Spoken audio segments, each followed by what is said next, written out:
હાલો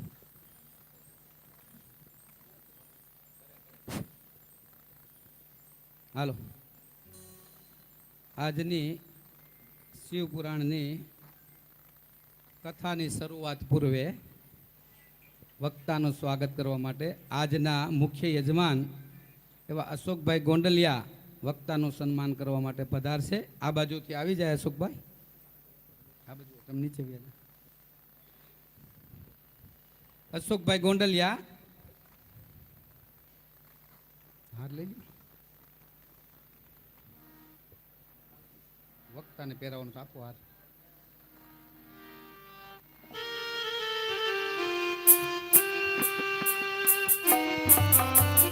અશોકભાઈને વિનંતી કરીએ કે વક્તાશ્રીનો હાર પહેરાવી અને સ્વાગત કરશે.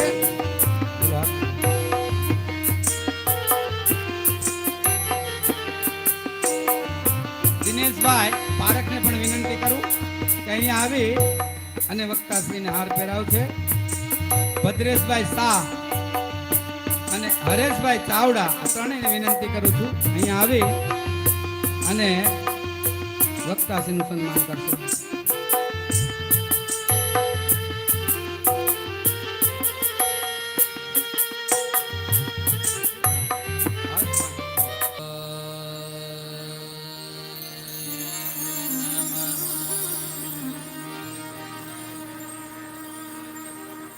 श्री सरस्वत्ये नमः. श्री गुरुभ्यो नमः.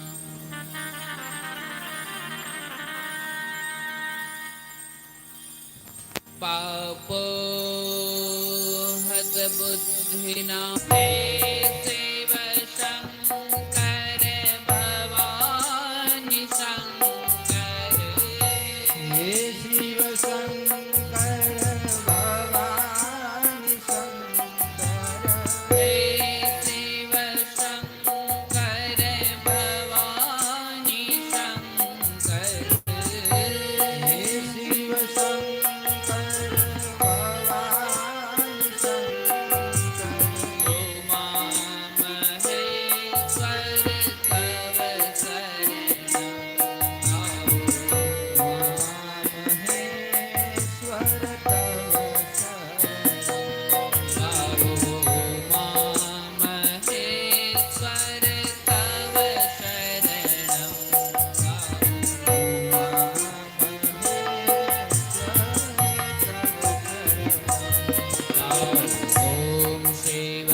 જળાશય સુકાઈ જાય, તે વૃક્ષ ઉપરથી ફળ લેવા જાય, વૃક્ષ આખું લીલું છમ હરિયાળી પણ આવતું જે લીલું છમ વૃક્ષ છે, વૃક્ષ સુકાઈ જાય.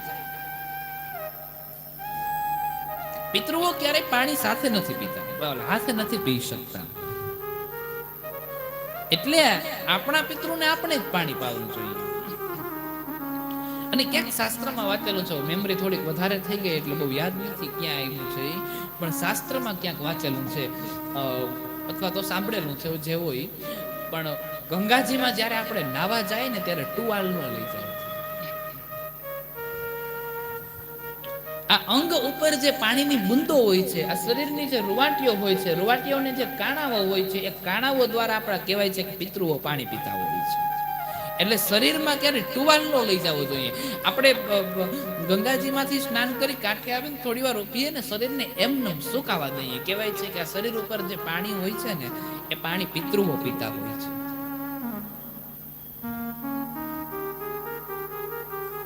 પણ માણસનું કેવું થયું છે, આખું વર્ષ પાપ કરવાનું, પછી ભાદરવા મહિનાના શ્રાદ્ધ પક્ષની અંદર ટિકિટ બુક કરાવે, ગંગાજીમાં નહીં આવે, માણસને એમ થાય કે મારા પાપ ધોવાઈ ગયા. એમ ન હાલે, એવું થોડું હાલે. તો હાવ હેલું થઈ જાય ને, આખું વરસ પાપ કરી લેવાનું, વરસના અંતે નાઈ આવવાનું, વરી પાપ ધોઈ આવવાનું, વરી આવીને હતા ત્યાં પહેલે જ પાછો એકડો ઉઠવાનો. એમ ન હાલે. પાપ ધોવાય છે ક્યાં સુધી તમે ગંગામાં રહ્યો છો ને ત્યાં સુધી. તમે જેવા તમારા કપડા પહેરો છો ને પુરાના, એવા તુરંત ઓલા પાપ તમને પાછા તુરંત પકડી લે છે કે હાટ આવ્યો પાછો આટીમાં.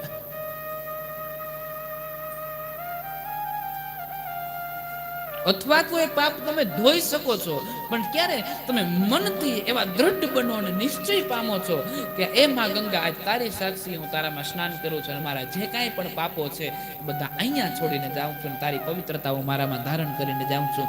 હવે પછી આવા પાપ હું ક્યારેય નહીં કરું. ધ્યાન રાખીશ તો ધોવાય. આ ગંગા એવી ગંગા છે. આપણે બધા ગંગાને ઘાટે આવ્યા, એક વખત માં ગંગાને યાદ કરીએ. હરે ગંગે હરે ગંગે હરે ગંગે હરે હરે ગંગે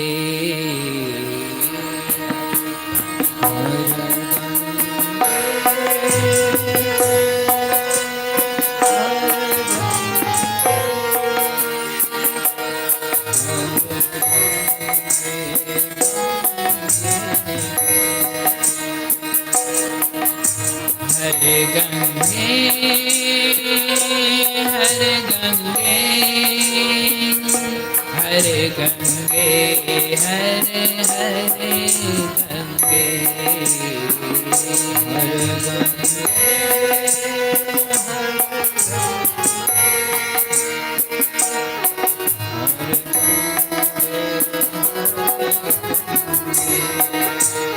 हरे गंगे हरे गंगे गंगे हरे गंगे हरे गंगे गाओ हरे गंगे हरे गंगे गंगे हरे गंगे गाओ जय गंगे जय जय गंगे जय जय गंगे जय गंगे गाओ जय गंगे जय गंगे जय गंगे जय गंगे गाओ हरे गंगे हरे गंगे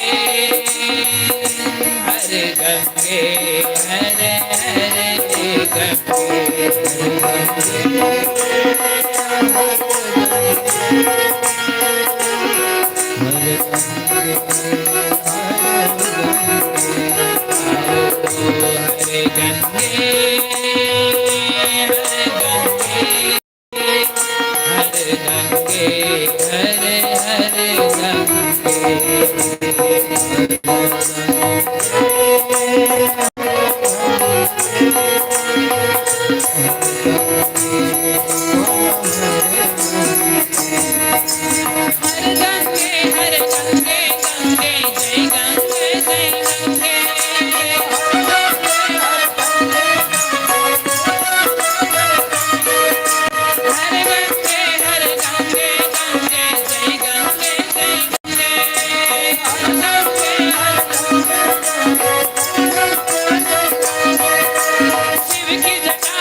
जय गंगे सबके हृदय में गंगे यानी कि પોતાના હૃદયને પવિત્ર રાખો તો જય ગંગે જય જય ગંગે જય જય ગંગે જય જય ગંગે પરમાત્માની દિવ્ય લીલા પરમાત્માની દિવ્ય કથા પરમાત્માની દિવ્ય કૃપા આની અંદર સર્વસ્વ વાતોનું સમર્પણ કરવામાં આવ્યું છે આની અંદર સર્વસ્વ કથાઓને ગાવામાં આવી છે આની અંદર સર્વસ્વ વાતોને સમજાવવામાં આવી છે દૂરથી તમે કેવલ અને કેવલ પ્રણામ કરો પ્રણામ કરતાની સાથે આ કથા એવી કથા છે કે તમને બહુ પાર ઉતારી અને કીધું છે કે ચંચુરાના પતિ વિદુંગને પણ મહાપ્રેત યોનિમાં હોવા છતાં પણ તુંબુરુ નામનો એક ગંધર્વ છે અને તુંબુરુ નામનો ગંધર્વ છે એ ભગવાન શિવની કથાને સંભળાવે છે પ્રેત છે ત્યારે કથામાં જઈ નથી શકતો કથામાં જાય છે એવું એને ખબર ન હોય કથામાં જવાનું હોય પણ એ તુંબુરુ નામનો જે ગંધર્વ છે એ ગંધર્વને બાંધીને કથા સંભળાવવામાં આવે છે અને એના જીવનનો ઉદ્ધાર થાય છે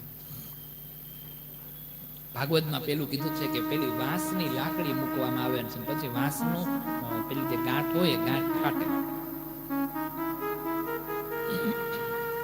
પણ ભાઈશ્રી બહુ સુંદર દ્રષ્ટાંત આપે છે વાંસને ફાટવું અને પિતૃ એમાંથી નીકળે ને પછી જાય છે એ સર્વસ્વ જોવે છે એ બધા પૂર્વ કાળની અંદર થઈ ગયા છે પ્રભુ અત્યારે તો નથી એવા શ્રોતા કે નથી એવા વક્તા પણ વાંસની લાકડી ફાટવી એનો અર્થ એવો કર્યો છે કે વાંસ એટલે મનમાં જે વાસનાઓ છે ને એ વાસનાની લાકડીનો ફાટવી વાંસની લાકડી ફાટવી એટલે વાસનાની બાકી ઘણા વર્ષોથી કથા કરીએ છીએ ઘણા વર્ષોથી ગુણગાન ગાઈએ છીએ અમે કોઈ દી વાંસની લાકડી ફાટી હોય પિતૃઓ એમાંથી ઉપર જતા જોયા તમે જોયા હોય કયો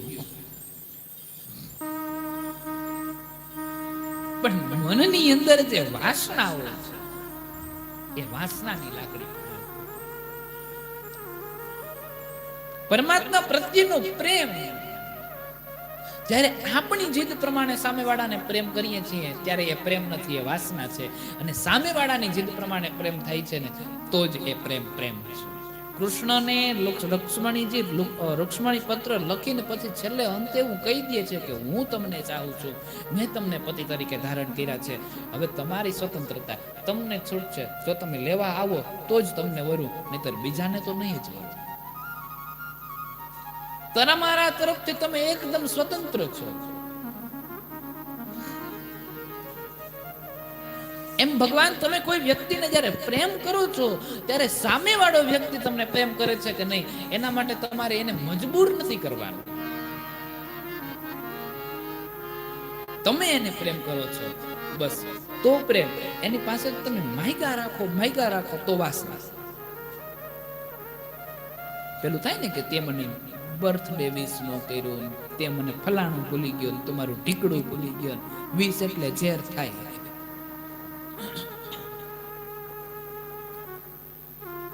એવું નહીં. તમે પ્રેમ કૃષ્ણ માટે સુદામા તો પેલી તાંદુલની પોટલી લઈને જ ગયો હતો, પણ તાંદુલની પોટલી જેવી આમ હાથમાં છે ને સુદામાએ કૃષ્ણનો વૈભવ જોયો ને એટલે તાંદુલની પોટલી મેંડો સંતાડવાને કીધું છે કે આ તો સૂરજને દીવો દેખાડ્યા જેવું થાય છે. એને ન બતાવાય. એને તો શરીર કોમળ છે, કાચા પૌવા ખાય ને પેટમાં દુખે. સામેવાળાની સુવિધાનો, સામેવાળાના સુખનો તમે જ્યારે વિચાર કરો છો ત્યારે તમે એને પ્રેમ કરો છો, અને તમારા સુખનો વિચાર કરો છો તો વાસના. એ પ્રેમ નથી. હું ભોગવી લઈશ, સામેવાળો સુખી રહેવો જોઈએ, મારા લીધે એને દુઃખ ન થવું જોઈએ, મારા લીધે એ હેરાન ન થવું જોઈએ. અને એ જ આ પરમાત્મા તો પ્રેમનો ભૂખો છે ભગવાન.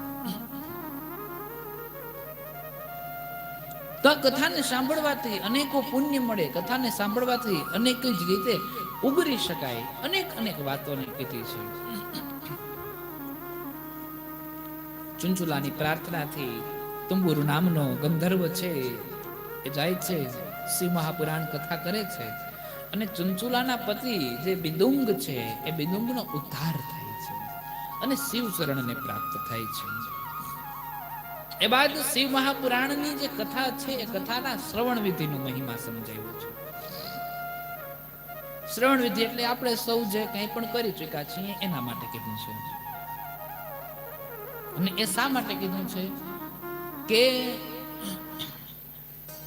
મુહૂર્ત કઢાવવું, પહેલા પરિવારજનોએ સાથે મળીને ભેગા મળીને જોવું કઈ રીતે કથાનું આયોજન કરવું, પછી કોઈ સારા વક્તા પાસે કથાનું મુહૂર્ત કઢાવવું, શ્રીફળ વિધિ કરવી, શ્રીફળ વિધિ થાય પછી કથા માટે સ્થાન નક્કી કરવું, જે સ્થાન ઉપર આપણને કોઈ ડિસ્ટર્બ ન કરે અને આપણે કોઈને ડિસ્ટર્બ ન કરીએ એવું સ્થાન નિશ્ચિત કરો.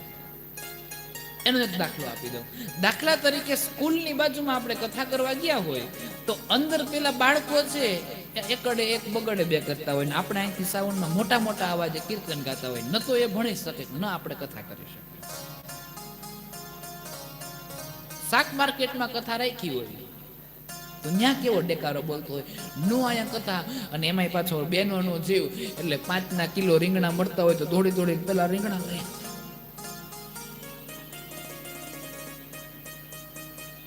આમાં બધા કાશીમાં જયારે નીકળતા હોય ને ઘરેથી ત્યારે વહુએ કીધું હોય કે એકાદું કંબલ લેતા આવજો, અને અહીંયા વળી ભાવ કરાવવા જાય. એ કે કંબલ કેટલા કા દીધા હે, બાવા હિન્દી એમ.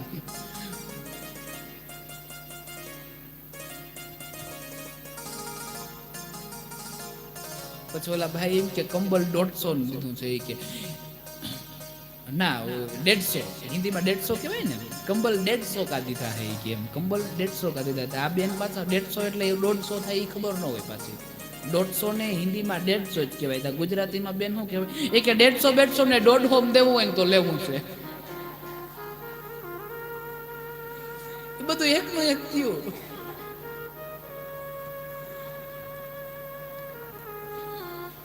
દોઢોમાં દેના હે તો લેવા હે, નકર આ તમારા કંબલ અમે તો એ કે આ હાલતા થઈ ગયા. આવું કાંઈ હિન્દી કોઈ દી બોલ્યા ના હોય. આવડતો એક માડી હિન્દી બોલતા હતા, એમાં હિન્દી બોલતા હતા, એમાં બોલતા હતા ગુજરાતી, પણ માથે આંગળી રાખી કે હિન્દીમાં લીટી હોય ને કે એકલી એકલી થતી આવે. આમ ખાલી માથે આંગળી જ રાખી હતી. બાકી એમાં કે બીજું કોઈ લાંબુ ન હોય કે એક લીટી કે આ બોલતા જાય એટલે લીટી થતી આવે. એમ સ્થાન નક્કી કરવું. કયું સ્થાન? જો સાકર પકડી રાખજો. હું ઘણી પૂછી તમને ક્યાં પહોંચ્યા હતા કે મારાથી આમાં ક્યારેક ક્યારેક ખાકર મુકાઈ જાય ને તો આડા આવડા વયા જાય, પછી આ ઘાટેથી ઓલા ઘાટે ને ગંગાનો તો એવું છે બાપ, ખાકર પકડા વગર નાય નહીં તો તણાઈ જાય. એટલે આ તો વહેતી ગંગા છે પરમાત્માની. આ ખાકર પકડી રાખજો. સ્થાનનું નક્કી કરવું. જે સ્થાન આપણને પણ પવિત્ર લાગે, જે સ્થાન આજુબાજુના જે વિસ્તાર છે એને પણ ડિસ્ટર્બ ન કરો. એ બાદ એ સ્થાનની ચોખ્ખાઈ, પવિત્રતા, સ્વચ્છ અને શુદ્ધ પાણીથી સફાઈ કરી, સાફ કરી, શ્રોતાગણોને બેસવા માટેની વ્યવસ્થા, વક્તાગણોને કહેવા માટેની વ્યવસ્થા, વક્તાનું સ્થાન થોડું ઊંચું હોવું જોઈએ, શ્રોતાઓનું સ્થાન થોડું નીચું હોવું જોઈએ. આ બધી ચર્ચાઓ કરી છે. કારણ કે વક્તા છે હંમેશા કહેનાર છે એ હંમેશા એક સ્ટેપ ઊંચા બેસે છે અને બીજા છે નીચે. એટલે આ વ્યાસપીઠ મૂકવામાં આવે. બાકી આ ટેબલમાં કોઈ એવા પ્રકારનું તત્વ નથી કે અંદરથી અહીં બેઠા પછી નીકળે અને વાંચા વગર અમને આવડી જાય. અમે તમારી જેમ સામાન્ય માણસો છીએ. બે જ હાથ ને બે જ કાન ને બે જ આંખ ને એક જ નાક ને એ બધું એક તમારે છે એ જ મારે છે. આમાં કોઈ એવું નથી કે બંધ બાયણામાં ભગવાન એકલા આવીને દર્શન આપી ગયા અને કીધું કે જા આવું બધાની કથા સંભળાય, હું તારી માથે હાથ મૂકી દઉં, તને બધું આવડે છે. એવું નથી. અમે અંદર બેસીને વાંચતા હોઈએ છીએ, આમ પન્ના ફેરવતા હોઈએ છીએ. આ આગળ પોતી રાખવાનો મતલબ એ જ છે કે અહીંથી જ્યારે પન્ના ફેરવીએ ને આમાં ના સમજાય ને એ પન્નું બદલાવી નાખીએ ને સમજાય તમને સમજાવી. કારણ કે બધું તો ભગવાન કોઈને નથી સમજાતું. આમાં 24,000 શ્લોકો છે, આમાં બધું કોઈને ન સમજાય.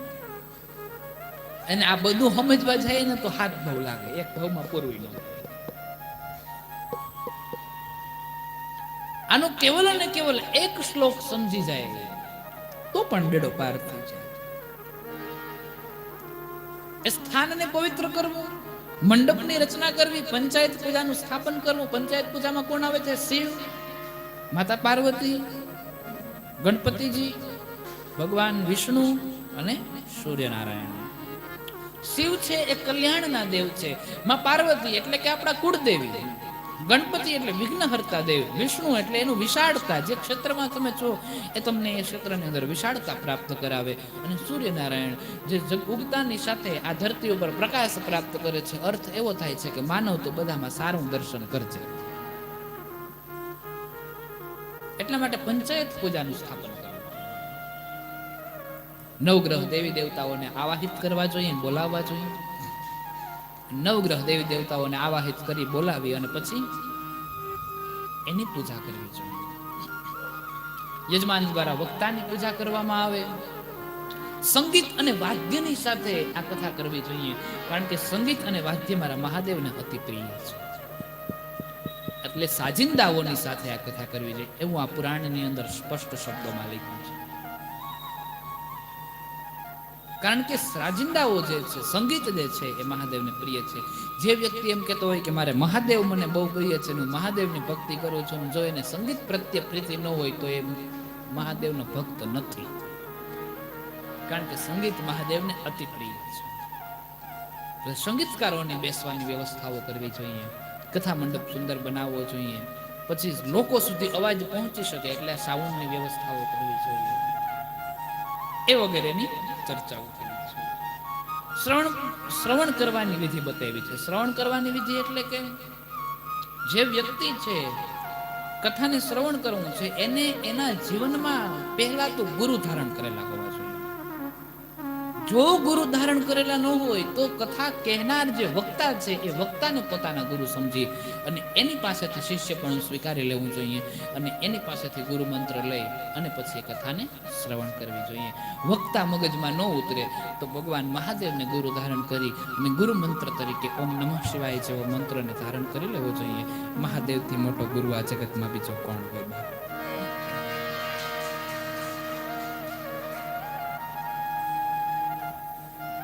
એટલે ગુરુ ધારણ કરવા જોઈએ. માણસ ગુરુમુખી હોવો જોઈએ, મનમુખી નહીં. માણસના મનમાં એમ છે કે આમ કરીએ તો હાલે ને, આમ કરીએ તો હાલે ને, આમ એમ બધું ન હાલે. થોડુંક શાસ્ત્રને અનુરૂપ હોવું જોઈએ, થોડુંક ધર્મને અનુરૂપ હોવું જોઈએ. આપણા ઘરમાં આપણું ન હાલે બીજે ક્યાં તમે બધાય બધું ન હાલે. થોડુંક ધર્મને ગુરુ ધારણ કરેલા હોવા જોઈએ. શ્રવણ માટે જ્યારે જઈએ તેમ ગઈકાલે કીધું એમ ત્યારે એકદમ મૌન અને શાંતિથી કથાનું શ્રવણ કરવું જોઈએ. એ બાદ એક જીવનની અંદર એવો નિયમ રાખવો જોઈએ કે 9 દિવસ હું કથાને શ્રવણ કરીશ, એ સમય દરમિયાન હું એટલું કાર્ય તો ડેઈલી કરીશ અને કરીશ. પછી કોઈ પણ સિદ્ધાંત રાખો તમે ભગવાન, કાં તો હું જમીન ઉપર સોઈશ, કાં તો હું એક સમય જમીશ, કાં તો પ્રવાહી ઉપર રહીશ, એવો કોઈ પણ એક સિદ્ધાંત નક્કી કરો કે એટલા દિવસ હું એટલું કર્મ કરીશ, એટલા દિવસ હું એટલું કાર્ય કરીશ, આ કર્મ હું એટલા દિવસ, આ નિયમ હું એટલા દિવસ પાડીશ. અથવા તો એવો નિયમ કરો, હું એક જ ઘરનું એક જ સ્થાનનું જમીશ, બીજા આડાવડું ક્યાંય જમીશ નહીં. એ પણ પવિત્રતા છે. આજ માણસ ગમે ત્યાં ખાતો પીતો થઈ ગયો છે ને, એટલે માણસનો ધર્મ ભ્રષ્ટ થઈ ગયો છે. શું નાખીને ખવડાવે છે કોને ખબર છે? કેવી પવિત્રતા છે કોને ખબર છે? ક્યાંથી વસ્તુ આવે છે કોને ખબર છે? ક્યાં ક્યાં સ્પર્શ થઈને આવે છે કોને ખબર છે? કોની પાસે જઈને આવે છે કોને ખબર છે? કોણ બનાવે છે કોને ખબર છે? કોને કર્યું છે કોને ખબર છે? કોને ખવડાવ્યું કોને ખબર છે? કેવા ભાણામાં આવ્યું કોને ખબર છે? ક્યાં ભાવથી બનાવ્યું કોને ખબર છે? જ્યાં પ્રેમ નથી ને ત્યાં અનાજ ન ખવાય, કારણ કે જેવો અન્ન એવો ઓટકાર, જેવો અનાજ હોય એવો ઓટકાર નીકળે. એટલે જ્યાં ત્યાં ન ખવાય, જેને તેને ઘેર ન ખવાય, જેવી તેવી જગ્યાએ ન ખવાય.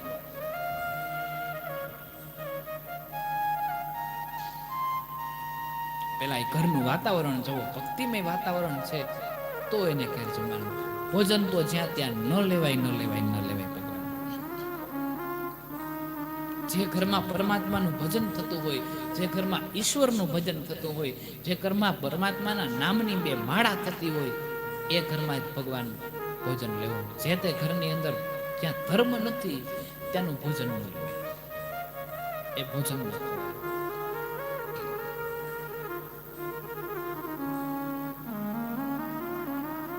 પછી કીધું છે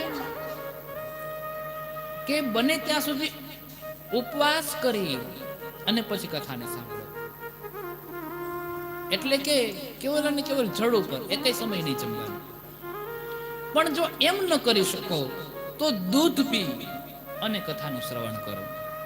દૂધથી પણ નહીં રહી શકાય તો ઘી પી અને કથાનું શ્રવણ કરો. એનાથી પણ ન રહી શકાય તો એક સમય ફરાળ કરો અને કથાનું શ્રવણ કરો.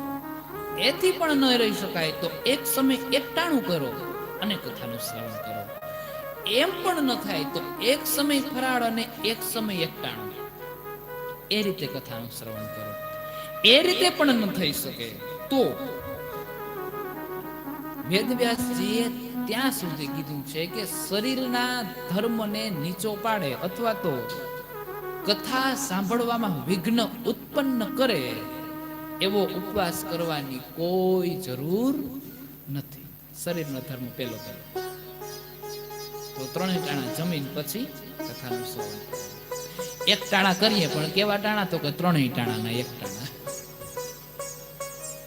ઘણા નથી પેલી 11 ભેગી હોય, એમાં સૂકી ભાજી હોય ને રોટલી.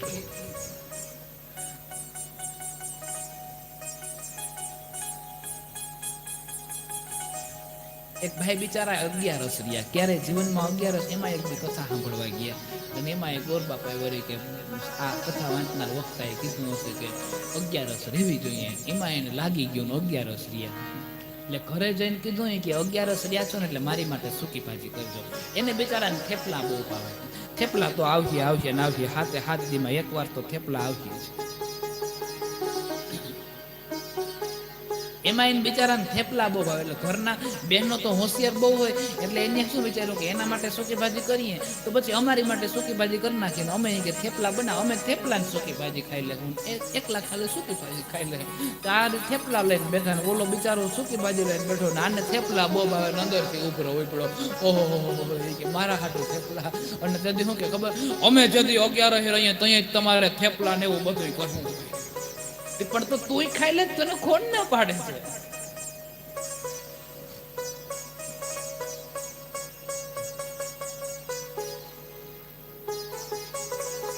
એટલે શરીરના ધર્મને જે બગાડે, કથા સાંભળવામાં જો વિઘ્ન ઉત્પન્ન કરે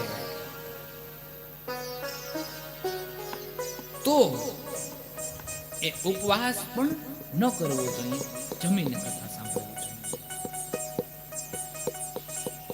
એવી રીતે શ્રોતાઓને પાલન કરવાના જે નિયમો છે એ નિયમોની ચર્ચા કરી છે. અહીંયા મહાત્મ્ય પૂર્ણ થાય છે અને એ બાદ પ્રથમ ખંડ પૂર્વાર્ધની પ્રથમ સંહિતા જેને વિદ્યેશ્વર સંહિતા કહેવાય છે, એ વિદ્યેશ્વર સંહિતાનું શ્રવણ થાય. એ વિદ્યેશ્વર સંહિતાની અંદર ફરી એક વખત શિવ મહાપુરાણ કથાનું પરિચય આપ્યો છે અને શિવ મહાપુરાણ કથાનું વર્ણન કર્યું છે. સાધ્ય અને સાધનના આદિ જે વિચારો છે એ વિચારોની કથાને વર્ણવ્યું છે. જે વ્યક્તિ સાધના કરે છે એના માટે કીધું છે. સાધ્ય અને સાધન એ બહુ અગમ વાતું છે એટલે એમાં ઉતરતા નથી. આ બધું નોર્મલ જાણતા હોય ને એ ભૂલાય. પછી શ્રવણ, કીર્તન અને મનન, આ ત્રણેય જે સાધનાઓ છે એની ઉત્તમ પ્રતિપાદનની જે કથા છે એ કથાનું વર્ણન કર્યું છે. શ્રવણ, કીર્તન અને મનન, ભગવાનની કથાનું શ્રવણ કરવું જોઈએ, ભગવાનની કથાને સાંભળવી જોઈએ. સાંભળ્યા પછી કેવળ અને કેવળ સાંભળવું એટલું જ નહીં, એ બાદ એનું કીર્તન કરવું જોઈએ કે કથાની અંદર આજની કથામાં શું શું કીધું છે. આપણે જ્યારે સૂઈએ છીએ રાત્રે ત્યારે કીર્તન કરીએ કે આજની કથામાં શું જણાવ્યું છે, આજની કથામાં શું કીધું છે, આજની કથામાં શું ગાયું છે, કઈ કથા એવી છે. એ બાદ જ્યારે સૂઈએ ત્યારે એનું મનન કરીએ કે એ કથા કહેવા પાછળનું તાત્પર્ય શું છે. કેવલ ને કેવલ કથા સાંભળવી એટલું નહીં પ્રભુ. આ તો પેલા જેવું થાય છે, કથા એક વખત સંભળાઈ જાય ને પછી કથા જેવી પૂરી થાય ને જેવી બોલાય નમઃ પાર્વતી પતિ હર હર મહાદેવ હર, એમ જેવું બોલાય એટલે બેનો પરબારા ઉભા થઈને હાડીના છેડા ખકેરે આમ. પછી અહીં બેઠા હોય ને એમ કે જોજો બાપુ જે તમે કીધું ને આયા ને મૂકીને જાય છે, આમાં કઈ નથી લઈ જતા. એમ નહીં, શ્રવણ કરો પછી એનું કીર્તન કરો કે આજની કથામાં શું આવ્યું છે, આજની કથામાં શું છે, આજની કથા કહેવાની પાછળનું કારણ શું છે, એનું મનન કરો. આ કહેવા પાછળનું તાત્પર્ય શું છે, વાત સત્ય છે કે અસત્ય, એ વાતને નહીં પકડો ભગવાન, વાતમાં તથ્ય કેટલું છે એને પકડી રાખો.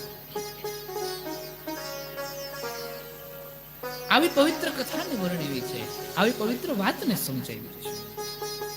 ભગવાન શિવની લિંગ અને એવમ સાકાર વિગ્રહની પૂજાના રહસ્ય અને મહત્વનું વર્ણન કરી બતાવ્યું છે. શિવલિંગ અનેક પ્રકારની હોય છે. બાણુલિંગ, સ્ફટિકની લિંગ, નર્મદેશ્વર લિંગ.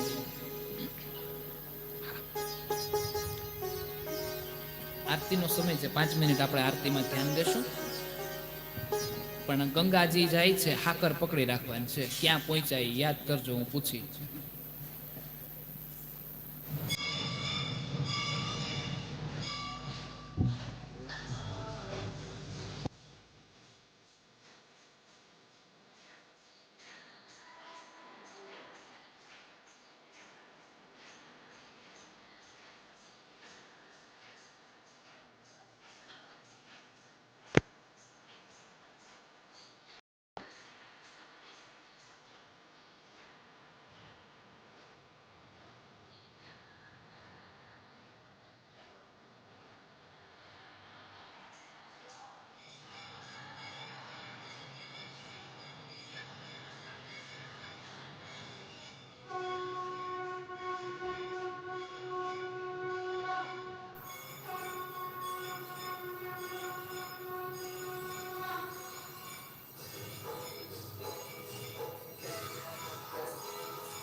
સુવર્ણની લિંગ, ચાંદીની બનાવેલી લિંગ, એવી અનેક પ્રકારની લિંગ હોય છે જે પરમાત્માની દિવ્ય કથાઓની રચના કરતા હોય છે. એ બાદ પવિત્ર કથાને વર્ણવી છે એ શિવલિંગની સ્થાપના કઈ રીતે કરવી એ કથાને સમજાવ્યું છે. શિવલિંગનું સ્થાપન કઈ રીતે કરવું એ કથાનું વર્ણન કર્યું છે. અને સ્થાપન કરવા માટે પૂજનના લક્ષણો અને જે વિધિઓ છે એ કથાનું વર્ણન કરી શિવપદની પ્રાપ્તિ કઈ રીતે કરવી એ કથાને સમજાવી છે. એ બાદ મોક્ષદાયક પુણ્ય ક્ષેત્રનું વર્ણન કર્યું છે. જેમ કે ગંગા, કાશી, હરિદ્વારની અંદર જે ગંગા છે, તીર્થ સ્થળો છે, જુનાગઢમાં દામુકુંડ કહેવાય, સિંધુ નદી, માનસરોવર, નારાયણ સરોવર જે આપણે કહીએ છીએ, એમ જુદા જુદા જે સરસ્વતી, યમુના, ગોદાવરી, ગંગા, સિંધુ, સરસ્વતી, યમુના, ગોદાવરી, નર્મદા, કાવેરી, સરયુ, મહેન્દ્રયા, તમના, તર્મન્ય, વેદ, વેદિકા, શિપ્રા, વિપર્વતી, મહાસુર નદી, યાતા છે, ગંડિકા, પૂર્ણા, પૂર્ણેતલી, સમુદ્રના, પૂર્વાંતન મંગલમ. આ જે અનેક નદીઓ છે એ નદીઓનું વર્ણન કર્યું છે. બૃહસ્પતિ નદી વગેરે બધી ચર્ચાઓ કરી છે, વગેરે બધી કથાઓ સમજાવી છે. કૃષ્ણા નદી, સરસ્વતી નદી, બ્રહ્મલોક નદી, અનેક જે નદીઓ છે એ કથાનું વર્ણન કર્યું છે. સદાચાર, શૌચાચાર, સ્નાન, ભસ્મ ધારણ, સંધ્યાવંદન, પ્રણવ જપ, ગાયત્રી જપ, દાન, ન્યાયતઃ, ધનોપાર્જન તથા અગ્નિહોત્ર આદિ વિધિ અનેક પ્રકારની પૂજા કરી છે. સદાચાર એટલે કે માણસના જીવનનો જે વ્યવહાર, સદાચાર, માણસનો વિચારો સારા હોવા જોઈએ, માણસની ભક્તિ સારી હોવી જોઈએ, માણસની બુદ્ધિ સારી હોવી જોઈએ, માણસના વિચારો સારા હોવા જોઈએ, માણસનો આચાર સારો હોવો જોઈએ, માણસનો આહાર સારો હોવો જોઈએ. માણસ અત્યારે જેવું તેવું ને જે તે ખાતો થયો છે એના હિસાબે માનવની બુદ્ધિ ભ્રષ્ટ થઈ છે અને ધર્મથી વિરુદ્ધ થયો છે. સદાચાર નિત્યક્રમ માટે કીધું છે. સવારના વહેલા ઉઠીને શૌચ આદિ જે ક્રિયાઓ હોય છે એ પ્રક્રિયાઓનું વર્ણન કર્યું છે. એ કર્યા બાદ દાંતન વગેરે કરી અને આદિ જે નિત્યક્રમ હોય છે એ કરવાના. એ બાદ સ્નાન આદિ કૃત્ય કરવાના, શરીરના અંગો ઉપર ભસ્મને ધારણ કરવાનું, સંધ્યા વંદન કરવાના. બ્રાહ્મણના દીકરાએ સંધ્યા તો કરવી જોઈએ, કરવી જોઈએ અને કરવી જોઈએ એવું કીધું છે. કીધું છે કે આ શિવ મહાપુરાણનો એક એક શ્લોક વાંચે છે એ ગાયત્રી કરે છે એવું મહત્વ છે શિવ મહાપુરાણના એક એક શ્લોકનું. એટલે કીધું છે કે તમે ડેઈલી રોજ એકનો વાંચી શકો તો એક અડધો શ્લોક વાંચો, અને અડધો ન વાંચો તો કેવળ ને કેવળ એક અક્ષર વાંચો. તમારા જીવનમાં જેટલા શોખ પૂર્ણ થશે એટલી ગાયત્રીઓ થઈ ગણાશે. આ શિવ મહાપુરાણ જપ કરવા જોઈએ, દાન કરવું જોઈએ, અગ્નિહોત્ર કરવું જોઈએ, એ વગેરે કથાઓના મહિમાને વર્ણન કર્યું છે અને સમજાવ્યું છે. બધી કથાઓ ભગવાન વિસ્તારથી ન થઈ શકે, બધી કથાઓ સમજી ન સમજાવી ન શકાય, કારણ કે આમાં તો 24,000 શ્લોક છે. 24,000 શ્લોકને 7 દિવસમાં ક્યારેય પૂર્ણ ન કરી શકાય. એટલે આપણે આપણા જીવનમાં શું ઉતારવાનું છે એ આપણે નક્કી કરવાનું છે. એકાદ સિદ્ધાંતને આપણા જીવનમાં ઉતારી લઈને આપણા જીવનનો બેડો પાર કરી લઈએ. આપણા જીવનમાં 5 યજ્ઞ હોય છે: દેવ યજ્ઞ, બ્રહ્મ યજ્ઞ, પિતૃયજ્ઞ અને બીજા 2 યજ્ઞ ક્યાં કયો? અચ્છા, આ એક વાત સસ્પેન્સ રાખીએ, કાલ પૂછીશ, કાલ જાણીને આવજો. હાલ 3 યજ્ઞ મેં કહી દીધા ને, 2 તમારે જાણવાના. એ કાલ કેજો, આજ તો ખબર પડી જાય. આજ નહીં.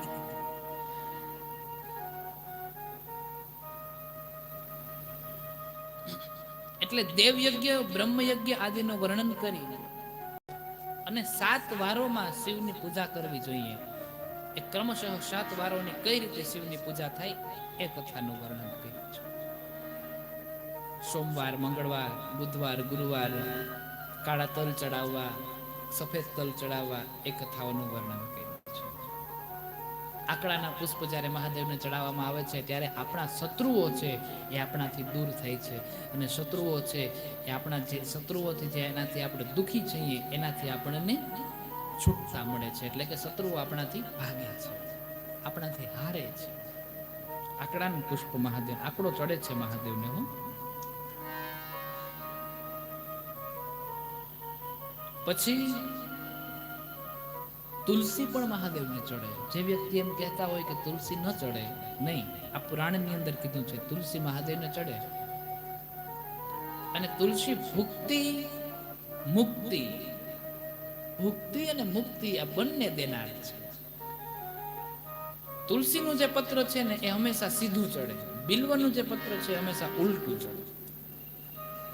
સોફ્ટ ભાગ એટલું ન સમજાય તો સમજી લો, સોફ્ટ ભાગ જે હોય ને એ ભાગ ચડાવવાનો. બિલ્વ છે એ ઉલટું ચડાવવાનું, કારણ કે નીચેના ભાગમાં સોફ્ટ ભાગ હોય છે. તુલસી છે એ આગળના ભાગમાં સોફ્ટ ભાગ, એટલે એક તુલસી છે સીધું ચડે, બિલ્વ છે ઉલટું ચડે. આવી એક કથા છે. તુલસી જ્યારે મહાદેવને ચડાવવામાં આવે છે ત્યારે માનવ છે એ ભક્તિને તો પ્રાપ્ત કરે જ છે, કારણ કે લક્ષ્મીજીનો હાથે હાથે એને મુક્તિને પણ પ્રાપ્ત કરે છે. લક્ષ્મ્યા સ્તન ઉત્પન્યા, લક્ષ્મીના સ્તનમાંથી બિલ્વ ઉત્પન્ન થયું છે. એટલે જે વ્યક્તિ મહાદેવને બિલ્વ ચડાવે છે એ લક્ષ્મી એને વરે છે, એવું મહાદેવજીએ કીધું છે. ભગવાન વિષ્ણુ એક વખત સર્વસ્વ દેવતાઓને શિવલિંગ અર્પણ કરતા હતા. એ સમય દરમિયાન એમ કહેવાય છે કે એક સ્ફટિકની જે લિંગ છે એમણે લક્ષ્મીજીને આપી છે. અને લક્ષ્મીજીને જ્યારે સ્ફટિક લિંગ દીધી છે ત્યારે લક્ષ્મીજી એની પૂજા કરે છે. એક સમય એવો બને છે કે લક્ષ્મીજી અને ભગવાન વિષ્ણુ એ બંનેની વચ્ચે થોડો કરાર થાય, થોડી વાદાખેચ થાય અને મીઠો ઝઘડો થાય. પતિ પત્ની વચ્ચે મીઠો ઝઘડો થવો જરૂરી છે, એનાથી પ્રેમ વધે, ખબર પડે. મીઠો ઝઘડો થાય, પણ મીઠો હોય તો. એક ભાઈ હાલીને જતા હતા ને માથામાં ઢીમણું ઉપડ્યું હતું. એટલે કોઈએ વળી પૂછ્યું કે આ ઢીમણું કેમ ઉપડ્યું? એ કે મારા પત્નીએ ગુલાબ માર્યું. એ કે ગુલાબ માર્યું ને એવડું મોટું ઢીમણું ઉપડ્યું? તો કે કુંડા હોતું માર્યું. પછી તો ઉપડે જ ને. એને મીઠો ઝઘડો ન કહેવાય, મીઠો ઝઘડો હોવો જોઈએ.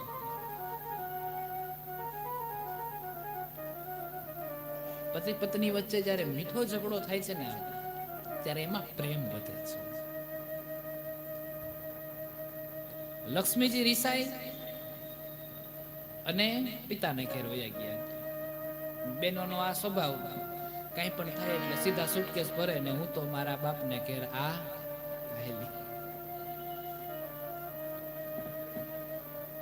એટલે લક્ષ્મીજીએ સુટકેસ ભરી લીધો. સુટકેસ ભરીને કે હાલો અમે ભાઈ. પછી પિયરમાં આવ્યા હોય એટલે ભાઈઓ નહીં, થોડાક દિવસ તો એવું થાય ને કે કાંઈ વાંધો નહીં, કે તારો એક રોટલો અમારી માથે ભારે નથી પડતો ને તું અહીં રહેજે ને ખાજે ને, એક ઓયડી તારી ને એમાં તને તારે રહેવાનું, તારે જે કરવું હોય. બાપના હવે 2 નહીં 3 ભાગ પડશે ને આમ ને તેમ ને, તારો ભાગ કઈ તને, તું અમારી માથે નથી પડવાની ને આમ ને તેમ ને, એ બધું શરૂઆતના હોશમાં શું બધું કહી દે. પછી 10 દી થાય એટલે તું મેં ચાલુ થાય. એટલે લક્ષ્મીજી ગયા. લક્ષ્મીજી કોના દીકરી ખબર છે? રાઈટ, સાગરના દીકરી. આ જેને કીધું એને પણ સાચું કીધું છે, સાગરના દીકરી. લક્ષ્મીજીના ભાઈઓ કોણ એ ખબર છે?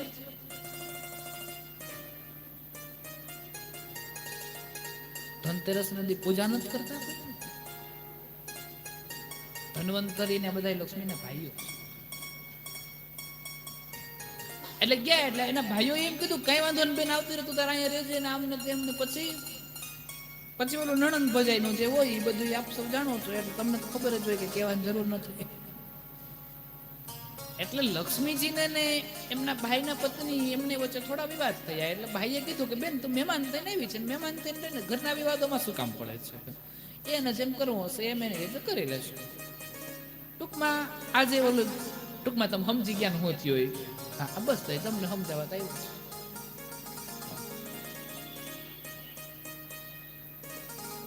પછી ભાઈ જ્યાં એમ કે છે, લક્ષ્મીના મનમાં એમ થયું કે ઓહો આ તો ખોટું થયું છે, હું અહીંયા મારા પતિનું ઘર છોડીને અહીંયા ખોટી.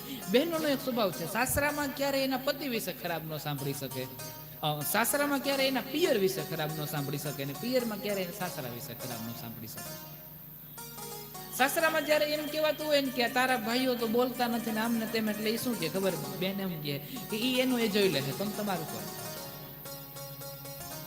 અને સાસરામાં પિયરમાં જ્યારે જાય ને ત્યારે સાસરાની ખરાબ વાતો થાય છે ને ત્યારે પિયરમાં સ્પષ્ટ શબ્દમાં કહી દે છે એ અમારું ઘર છે, અમે જોઈ લેશું, તમે તમારું કરો. બહેનોનો સ્વભાવ છે. નારી તો નારાયણ, નારી તો નારાયણનું સ્વરૂપ છે. જે પત્નીના પતિનો પગાર 2000 રૂપિયા હોય ને એના ઘરે માણસ મિષ્ટાન જમીન જાય છે, અને જેના ધણીનો પગાર 2 લાખ હોય ને એના ઘરે માણસ મિષ્ટાન જમીન જાય છે. આઈનો મેનેજમેન્ટ.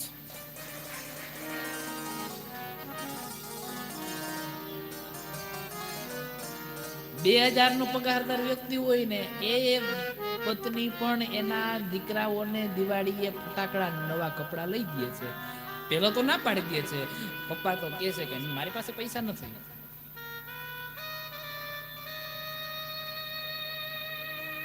પણ આ કહે છે દીકરા હું ફટાકડા લઈ દઈશ, મારી પાસે છે, એ ગમે એમ કરીને મેનેજ કરી દે છે. આ નારીનો સ્વભાવ છે. સર્વસ્વ જાણે છે, એક ડગલું આગળ હાલે છે, ઘરના એકાંત ખૂણે જઈને ક્યાંક એક આંસુ પાડી લે છે ને આખા દુનિયાની સામે આનંદ થઈ ગયો છે. પોતે ભૂખા સૂઈ જાય છે ને એના બાળકોને એના પતિને જમાડીને સુવડાવે છે, એના પરિવારને જમાડીને સુવડાવે છે. એ સ્ત્રીનો સ્વભાવ છે.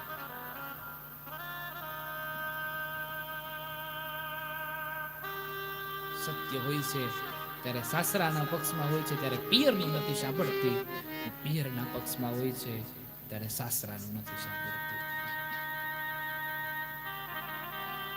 જેવું છે એવું અમારું ઘર છે, અમે જોઈ લેશું, તમે રહેવા દો. આ જેવું છે મારું પિયર છે, હું જોઈ લઈશ, તમે તમારું કરો. દીકરી એ દીકરી છે બાપ કે જે વિદાય પછી 24 કલાક એના બાપને ઘેર આવે ને ત્યારે એના જ બાપના ઘરે જઈને એના જ બાપને પૂછે છે કે પિતાજી આ સુટકેસ અહીંયા મૂકું તો કઈ વાંધો નથી.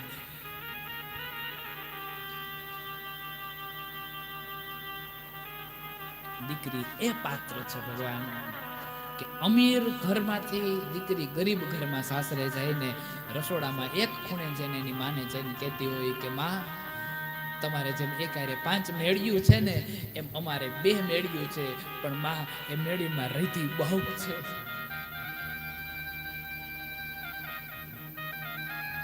માં તમારે 25 વીઘા છે ને એમ અમારે ખાલી 5 વીઘા છે, પણ મોહમ બહુ સારી ઉતરે છે. માં તમારે ભગરી ભેંસો અનેક બાંધી છે, મારે એક દુબરી ગાય છે, દૂધ મીઠું બહુ છે. માં તમારે અનેક બળદોની જોડી છે, અમારે એક જ બળદની જોડી છે, પણ માં લોટકા બહુ છે, કામ બહુ કરે છે. સાસરાના વખાણ કરે છે. એક જ ક્ષણ માત્રની અંદર મારું તારું બધું છોડી દે છે અને પિયરમાં જાય છે ત્યારે પૂછે છે કે પિતાજી આ આમ કરું તો વાંધો નહીં, ભાઈ આ આમ કરું તો વાંધો નહીં, આનું આમ થાય તો વાંધો નહીં. દીકરી પાત્ર ખેર ચાચી વાતે ગાડા ભરાય એટલે એમાં બહુ ઉતરતા નથી. પણ લક્ષ્મીજી છે એના ભાઈને ઘેર જતે હોય છે ત્યારે રસ્તામાં નારદજી મળે છે અને નારદજી સમજાવે છે કે લક્ષ્મીજી આવું તો ચાલ્યા કરે, પતિ અને પત્ની વચ્ચે થોડું તો હોય, એમાં કઈ ઘર છોડીને ન ચાલ્યું જવાનું હોય. માણસ જયારે ક્રોધમાં નિર્ણય લે છે ત્યારે નિર્ણય હંમેશની માટે ખોટો હોય છે. ક્રોધમાં ક્યારે નિર્ણય ન લે. અને લક્ષ્મીજી નારદજીને કહે છે કે હું પાછી નહીં ફરી. પિતાને ઘેર જાય છે, ભાઈઓ અને બધાની વચ્ચે થોડો વિવાદ થાય છે. લક્ષ્મીજી પાછા ફરે છે. હવે લક્ષ્મીજી રસ્તામાં વિચાર કરે છે કે ભગવાન વિષ્ણુ પાસે પણ જઈ ન શકું, કારણ કે ત્યાંથી તો હું રજા લઈને આવી છું, પિતાના ઘરેથી પણ નીકળી ગઈ છું, હવે ક્યાં જાઉં? અને ત્યારે લક્ષ્મીજી નારદ પાસે જાય છે. નારદજી પાસે જાય છે. નારદજીને કહે છે કે મને હવે આમાંથી કોઈ રસ્તો બતાવો. ત્યારે નારદજી કહે છે કે મેં તમને સમજાવ્યા હતા કે લક્ષ્મીજી આમ ન કરો, આવું ન થાય, પણ ત્યારે તમે સમજ્યા નહીં. પણ હવે શું કરવું? ત્યારે ભગવાન નારદજીએ કીધું છે કે તમે શિવની ભક્તિ કરો અને શિવ પ્રસન્ન થશે, તમને આમાંથી રસ્તો આપશે. અને પછી પેલું શિવલિંગ જે સ્ફટિકનું ભગવાન વિષ્ણુએ આપ્યું છે, લક્ષ્મીજી એની પૂજા કરે છે, એની સેવા કરે છે, એની અર્ચના કરે છે. શિવજી પ્રસન્ન નથી થતા અને લક્ષ્મી એમના શરીરનું એક અંગ કાપીને મહાદેવને ચડાવી દે છે. અને જેવું ચડાવવાના પ્રયત્ન કરે છે ત્યાં મહાદેવજી સ્વયં પોતે પ્રગટ થાય છે અને મહાદેવનું દેદીપ્યમાન સ્વરૂપ છે. મોટી જટામાંથી ગંગા વહેતી હોય, કાનમાં કુંડળ તરીકે વિછ્યો બિરાજમાન હોય, ભાલ ચંદ્રમાં ધારણ કરેલો હોય, ભાલમાં ત્રિકુંડ હોય, બે નેત્ર, ત્રીજું ભસ્મનું ત્રિકુંડ છે, એ ભસ્મના ત્રિકુંડની વચ્ચે ત્રીજું નેત્ર જ્યાંથી અગ્નિ જ્વાળા ભભગંતી હોય અને આ શરીરની અંદર નાગદેવ હોય અને વિરાટ વિકરાળ મહાદેવનું રૂપ હોય. આ શરીરની અંદર જનોય તરીકે નાગદેવ બિરાજમાન હોય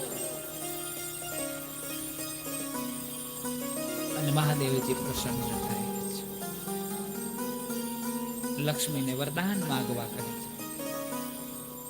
લક્ષ્મીજી કહે છે કે હે મહાદેવ, આપ સર્વસ્વ જાણો છો, તેમ છતાંય ભગતની પરીક્ષા કરો છો. જેમ વિભીષણને ભગવાન રામે પૂછ્યું હતું કે રાવણને ક્યારનો મારો છું ને માથા કપાઈ જાય છે, પાછું માથું આવી જાય છે, કેમ મરતો નથી? એટલે વિભીષણે રામને કીધું હતું કે હે પ્રભુ પરમાત્મા, બધુંય જાણો છો કે રાવણનું મૃત્યુ કેમ થશે, તેમ છતાં પણ મને આગળ કરવા માટે થઈને તમે મારી પરીક્ષા કરો, મને ટકોરો મારો છો. મારી પરીક્ષા કરો કે વિભીષણ સંપૂર્ણપણે મારી શરણાગતિ આવ્યો છે કે નથી આવ્યો, એટલા માટે તમે મને પૂછો છો. લ્યો હું કહી દઉં છું, રાવણની નાભીમાં કુંભ છે, ન્યા બાણ મારો. 31મો બાણ મારે છે અને રાવણ રણમાં રોડાઈ જાય છે. લક્ષ્મીને વરદાન માંગવા કીધું છે. લક્ષ્મીને જ્યાં વરદાન માંગવા કીધું છે ત્યાં તો લક્ષ્મીજીએ મહાદેવને કીધું કે મહાદેવ, આપ સર્વસ્વ જાણો છો. અચ્છા, સાથે સાથે જ્યારે મહાદેવજી ઉત્પન્ન થયા છે એમની સાથે સાથે જ્યારે લક્ષ્મીજી એક શરીરનું અંગ કાપીને લક્ષ્મ્યા સ્તન ઉત્પન્ન્યા, એટલે લક્ષ્મીજી શરીરનું અંગ કાપીને ચડાવે છે, એટલા માટે મહાદેવજી પ્રસન્ન થયા છે. એમની સાથે સાથે એક વૃક્ષ ઉત્પન્ન થયું છે અને એ જે વૃક્ષ છે એ બીજું એ કઈ નહીં, એ વૃક્ષ એટલે બિલ્વનું વૃક્ષ. અને એ જે મહિનો છે એ મહિનાની અંદર મહાદેવજીની પૂજા કરવામાં આવી છે. કોના દ્વારા? તો કે લક્ષ્મીજી દ્વારા. અને એ મહિનામાં બિલ્વનું વૃક્ષ ઉત્પન્ન થયું છે. એ મહિનો બીજો એ કઈ નહીં, શ્રાવણ મહિનો. એટલા માટે શ્રાવણ મહિનામાં બિલ્વ ચડાવવાનો ખૂબ મહિમા છે, કારણ કે શ્રાવણ મહિનામાં લક્ષ્મીએ મહાદેવજીની પૂજા કરી. શ્રાવણ મહિનામાં લક્ષ્મીજી દ્વારા મહાદેવજીની પૂજા થઈ, મહાદેવજી પ્રસન્ન થયા. મહાદેવજી પ્રસન્ન થયા એટલે એમની સાથે સાથે બિલ્વનું વૃક્ષ ઉત્પન્ન થયું. બિલ્વનું વૃક્ષ ઉત્પન્ન થયું અને એ મહિનો શ્રાવણ માસ, એટલે શ્રાવણ મહિનામાં બિલ્વની પૂજા કરવાનો ખૂબ મહિમા છે. એ બાદ લક્ષ્મીજી પૂછે છે કે આ ક્યું વૃક્ષ છે? ભગવાન મહાદેવજી કહે આ બિલ્વનું વૃક્ષ છે. મને એની કથા કહી સંભળાવો ને. ભગવાન મહાદેવજી કથા કહી સંભળાવે છે બિલ્વના વૃક્ષની. ભગવાન મહાદેવજી સ્વયં પોતાના મુખ વડે કથા કહે છે. એટલા માટે વાયુ વેગ દ્વારા દેવતાઓને આ વાતની જાણ થાય છે. જે પેલી સિદ્ધિઓ આવે છે ને, વાયુ વેગી સિદ્ધિ, આપણે પેલું કહેતા હોઈએ છીએ કે હમણાં તો હું અહીંથી 500 કિલોમીટર આગળ હતો, પેલા ભાઈ મને ત્યાં દેખાણા અને હું જેવો અહીંયા પહોંચ્યો, મારી પેલા અહીંયા પહોંચી ગયા. એ કઈ રીતે થયું હશે? એની પાસે સિદ્ધિઓ હોય છે, જે વાયુ વેગી સિદ્ધિ. એમ વાયુ વેગ દ્વારા દેવતાઓને જાણ થઈ છે. અને કઈ જાણ થઈ છે? તો કે સ્વયં મહાદેવજી કથા કહી સંભળાવે છે, એ જાણ થઈ છે. અને એટલા માટે મહાદેવજી કથા કહી સંભળાવે છે, જાણ થઈ એટલે સર્વ દેવતાઓ પણ ત્યાં કથા સાંભળવા વાયુ વેગે આવી પહોંચ્યા છે. એમાં સાથે સાથે વિષ્ણુ પણ આવી પહોંચ્યા છે. વિષ્ણુ પણ આ કથાને શ્રવણ કરે છે, સાંભળે છે, અને કથા જ્યારે પૂર્ણ થાય છે ત્યારે સર્વ દેવતાઓ છે એ સહજોડે, બ્રહ્મા અને બ્રહ્માણી, ઇન્દ્ર અને ઇન્દ્રાણી, આ બધા સહજોડે છે એ મહાદેવની પૂજા કરવા માટે આવે છે. અને લક્ષ્મીજી અને વિષ્ણુ તો બેયની વચ્ચે વિવાદ હોય છે, એટલે ત્યારે મહાદેવજી એ બંનેની વચ્ચે સમાધાન કરાવે છે. અને બંનેની વચ્ચે સમાધાન કરાવીને પછી કહે છે કે હવે પૂજા કરો. અને બંનેની વચ્ચે સમાધાન થાય છે, પૂજા થાય છે, પછી વિષ્ણુ લોકમાં લક્ષ્મીને લઈને જાય છે. જતા જતા લક્ષ્મીજી મહાદેવજીને કહેતા જાય છે, સોમવાર છે ને એ લક્ષ્મીજીનો વાર છે, પણ મહાદેવજીને કહેતા જાય છે જે સોમવારના દિવસે મહાદેવજી તમારી પૂજા કરશે, સેવા કરશે, અર્ચના કરશે, એના માટે હું લક્ષ્મી નહીં, હું મહાલક્ષ્મી એના ઉપર કૃપા વર્ષાવીશ. એટલે સોમવારે મહાદેવની સેવા કરવાની, પૂજા કરવાનું મહાલક્ષ્મીજી બહુ રાજી થાય છે. એટલે બિલ્વ જે મહાદેવ ઉપર ચડાવે છે એના ઉપર લક્ષ્મીજી કૃપા વરસાવે છે, કારણ કે લક્ષ્મીની ભક્તિથી બિલ્વ ઉત્પન્ન થયા છે. બિલ્વના મૂળ, મધ્ય અને અગ્રભાગની અંદર બ્રહ્મા, વિષ્ણુ અને મહેશ ત્રણેય દેવતાઓ સમાયા છે. બિલ્વની પરિક્રમા જ્યારે કરીએ છીએ ત્યારે બ્રહ્મા, વિષ્ણુ અને મહેશ ત્રણેયની પરિક્રમા એક સાથે કરીએ છીએ, એનું પુણ્ય પ્રાપ્ત થાય છે. બિલ્વના મૂળની અંદર દીપ જ્યારે પ્રગટાવીને સારા કાર્ય કરવા માટે આપણે નીકળીએ છીએ ત્યારે એ કાર્ય સફળ થાય છે, એવું મહત્વ કર્યું છે. બિલ્વના ખામણું, બિલ્વનું જે ખામણું હોય છે એ ખામણાને આખું ભરી દેવાનું, પૂરેપૂરું ભરી દઈએ છીએ ત્યારે આપણા સંતાનો છે એ સંતાનોના સુખમાં સમૃદ્ધિ અને વૃદ્ધિ થાય છે, એવું બિલ્વનું મહત્વ કહેવામાં આવ્યું છે. બિલ્વની ઉપર જ્યારે પાણી છાંટવામાં આવે છે અને પાણી ચડાવવામાં આવે છે ત્યારે બ્રહ્મા, વિષ્ણુ અને મહેશ ત્રણેય દેવતાઓને સ્નાન કરાવવાનું પુણ્ય પ્રદાન થાય છે, પુણ્ય મળી આવે છે, એવી કથાનું વર્ણન કર્યું છે. તમે જ્યારે કોઈ કાર્યને સિદ્ધ કરવા માટે જતા હોઈએ છીએ, કોઈ કાર્યને પૂર્ણ કરવા માટે જતા હોઈએ છીએ, કોઈ કાર્ય કરવા માટે જતા હોઈએ છીએ, અથવા તો કોઈ એવું જે ઓફિસનું કામ હોય, જે કામ પૂર્ણ કરવાનું, એમાં વિજય પ્રાપ્ત કરવાની, એમાં સફળતા પ્રાપ્ત કરવાની હોય છે, ત્યારે બિલ્વના મૂળમાં બિલ્વના મૂળની અંદર દીવો પ્રગટાવી બિલ્વની 4 પ્રદક્ષિણા કરીને જઈએ, ભગવાન મહાદેવ એવા આશીર્વાદ આપે છે કે તમે એને કાર્યની અંદર સફળતા પ્રાપ્ત થાય. એ બાદ બિલ્વના વૃક્ષની નીચે કોઈ ભૂખ્યાને ભોજન કરાવવામાં આવે છે ત્યારે એનું અનેક ગણું પુણ્ય પ્રદાન પ્રાપ્ત થાય છે. અને એમાં ખીરનું ભોજન જો કરાવવામાં આવે છે તો માણસની દરિદ્રતા દૂર થાય છે, એ કથાને વર્ણવી છે. જ્યારે ખીરનું ભોજન બિલ્વના વૃક્ષની નીચે બેસીને કરવામાં આવે, બિલ્વના વૃક્ષની નીચે બેસી અને પાર્થિવ લિંગ પૂજા કરવામાં આવે છે, ત્યારે પણ ભગવાન મહાદેવજીની અનેક પુણ્ય પ્રદાન કરાવે છે. અને બિલ્વના વૃક્ષના, બિલ્વના મૂળની અંદર પાર્થિવ લિંગની પૂજા કરવામાં આવે છે ત્યારે અનેક પુણ્ય પ્રદાન થાય છે. બિલ્વમાં માટી નાખવાનું પુણ્ય મળે છે, શિવનો અભિષેક થાય છે એટલે બિલ્વને જળ ચડાવવાનું પુણ્ય મળે છે, શિવજીની પૂજા થાય છે એટલે સાથે સાથે બિલ્વની પણ આરતી અને પૂજા થઈ જાય એટલે 3 ગણા પુણ્ય એક સાથે મળે છે. બિલ્વના વૃક્ષની નીચે બેસી અને રુદ્રાક્ષની માળા લઈ અને તમે જ્યારે મૃત્યુંજય મંત્રનો જપ કરો છો, મૃત્યુંજય મંત્રને બોલો છો, એ મૃત્યુંજય મંત્રનો જપ જ્યારે માણસ કરે છે ત્યારે કેટલું, સાદીમાં કોઈ બીજી માળા લ્યો છો ત્યારે તમે જેટલું જપ કરો છો એટલું જ પુણ્ય પ્રદાન થાય છે, પણ બિલ્વના વૃક્ષની નીચે રુદ્રાક્ષની માળા લઈ અને બિલ્વના મૂળમાં બેસી અને પછી જ્યારે જપ કરવામાં આવે છે ત્યારે બિલ્વની ઉપર જેટલા પર્ણ હોય છે એટલું પુણ્ય પ્રદાન થાય છે, એવો બિલ્વનો મહિમા વર્ણવ્યો છે. એક માળા કરો છો, એક માળા પૂર્ણ થાય છે, બિલ્વની ઉપર કેટલા પૂર્ણ હોય છે એ પર્ણો પ્રમાણે પુણ્ય પ્રદાન થાય છે, એવો મહિમા વર્ણવ્યો છે. તો બિલ્વની સેવા કરવી જોઈએ, બિલ્વની પૂજા કરવી જોઈએ. સુખ, સમૃદ્ધિ અને વૃદ્ધિને પ્રદાન કરાવનાર છે. બિલ્વ છે એ અતિ પ્રિય છે મહાદેવજીને, કારણ કે લક્ષ્મીની પૂજાથી બિલ્વ, મહાદેવજી પ્રગટ થઈને સાથે સાથે બિલ્વ ઉત્પન્ન થયું છે. એ બાદ દેશ, કાલ, પાત્ર અને દાનનો મહિમા સમજાયો છે અને સુંદર રીતે કીધું છે. શુદ્ધમ ગૃહમ સમફલમ દેવ યજ્ઞ દી કર્મસુ. જે દેવયજ્ઞ આદિ કર્મ છે એ પોતાના શુદ્ધ ગૃહની અંદર કરવામાં આવે છે, પોતાના ઘરમાં કરવામાં આવે છે, એટલે એનું જેટલું પુણ્ય હોય છે એટલું જ પુણ્ય પ્રદાન થાય છે. પણ તતો 10 ગુણમ ગોષ્ઠમ જલતીરમ તતો 10, ઘરમાંથી વધારે, ઘરમાં જેટલું પુણ્ય પ્રદાન થાય છે એનાથી વધારે 10 ગણું પુણ્ય ક્યાં પ્રદાન થાય છે?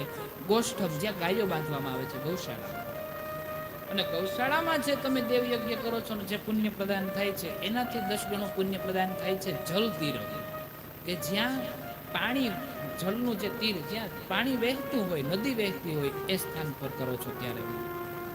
અને નદીના સ્થાને તમે જ્યારે દેવયજ્ઞ કરો છો અને એને જે પુણ્ય પ્રદાન પ્રાપ્ત થાય છે એનાથી પણ 10 ગણું પુણ્ય પ્રદાન પ્રાપ્ત થાય છે જ્યારે તમે બિલ્વના મૂળની અંદર બેસી અને એ યજ્ઞ કરો છો, બિલ્વના થડ પાસે બેસી અને યજ્ઞ કરો છો ત્યારે.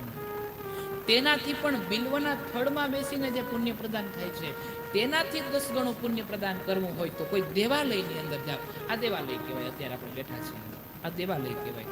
આ દેવાલયની અંદર તમે જ્યારે કોઈ સત્કર્મ કરો છો, દેવયજ્ઞ કરો છો, તો બિલ્વના મૂળમાં જે પુણ્ય પ્રદાન થાય છે એના કરતા 10 ગણું પુણ્ય પ્રદાન થાય છે. એ બાદ વિદ્યાતીર્થ, જ્યાં વિદ્યા પ્રદાન કરાવવામાં આવતી હોય, પાઠશાળા જ્યાં હોય છે ત્યાં પુણ્ય કરીએ તો એનાથી પણ 10 ગણું પુણ્ય પ્રાપ્ત થાય છે.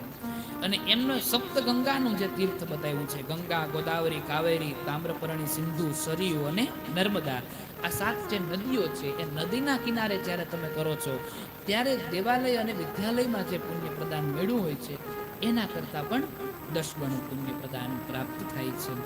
એ બાદ કીધું છે સિંધુ, સરયુ, રેવા, સપ્તગંગા જે છે એ બાદ શું કીધું છે? પર્વતાગ્રે તતો 10, એના કરતાં પણ 10 યુગ તમારે જ્યારે 10 ગણું પુણ્ય તમારે જ્યારે પ્રદાન પ્રાપ્ત કરવું હોય તો જે પર્વત હોય છે એ પર્વતની ટોચ ઉપર જવું અને યજ્ઞ કરવો, આ બધા કરતા 10 ગણું પુણ્ય પ્રદાન ત્યાં પ્રાપ્ત થાય છે. 4 યુગનું વર્ણન કર્યું છે, સતયુગ, ત્રેતા, દ્વાપર અને કલિયુગ. એમાં કલિયુગ કરતા 2 ગણો દ્વાપર કીધો છે, કલિયુગ કરતા 3 ગણો ત્રેતા કીધો છે અને કલિયુગથી 4 ગણો સતયુગ કીધો છે. કળિયુગમાં જે તમને પુણ્ય પ્રદાન થાય છે એ પુણ્ય, એના કરતાં 2 ગણું પુણ્ય દ્વાપરમાં પ્રદાન થાય છે. કળિયુગમાં જે પુણ્ય પ્રદાન થાય છે એના 3 ગણું ત્રેતામાં પ્રદાન થાય છે. કળિયુગમાં જે પુણ્ય પ્રદાન થાય છે એનાથી 4 ગણું સતયુગમાં પ્રદાન થાય છે. પણ એનો કંઈક ક્રમ છે. કળિયુગમાં માણસનું જીવન છે એ અમુક દશકાઓ સુધી છે, જેમ કે 60 વર્ષ, 70 વર્ષ, 80 વર્ષ, 100 વર્ષ, 100 વર્ષે માણસનું આયુષ્ય પૂર્ણ થઈ જાય છે.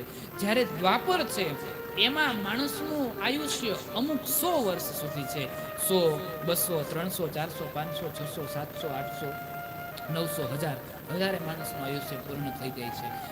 ત્રેતા યુગની અંદર માણસનું જીવન અમુક 1000 વર્ષો સુધી છે. 99,000, 95,000, 96,000 એમ લાખ વર્ષનું આયુષ્ય થાય છે ત્યારે માણસનું આયુષ્ય પૂર્ણ થાય છે. જ્યારે સતયુગ છે ત્યારે માણસનું આયુષ્ય અમુક લાખ વર્ષમાં હોય છે.